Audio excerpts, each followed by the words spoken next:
a gilded hall in the Kremlin. The two presidents signed the deal and pronounced a new day in U.S.-Russia relations. President Obama said for too long that relationship has suffered from a sense of drift.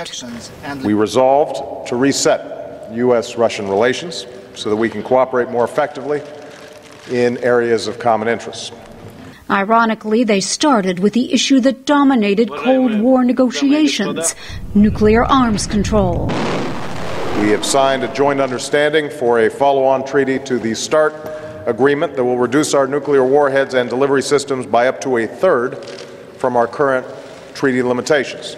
While arms control was a major topic at the Moscow summit, other weighty issues were also discussed, most notably how to deal with Iran's nuclear ambitions. Side agreements were reached on military cooperation, health, and transit rights across Russia for American military supplies bound for Afghanistan. At the same time, Mr. Obama and his Russian counterpart spoke candidly about the differences dividing Washington and Moscow. Chief among them is Russian opposition to an American plan first proposed by former President George W. Bush to put components of a missile defense system in Poland and the Czech Republic. President Medvedev made clear the matter is far from resolved, but added the tone of the dialogue has improved. Our American partners,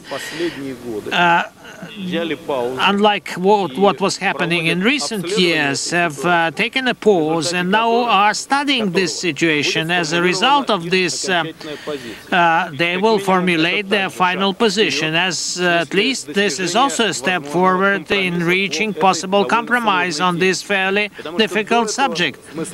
During their joint news conference, President Obama was asked about the dynamics between himself and the Russian leader.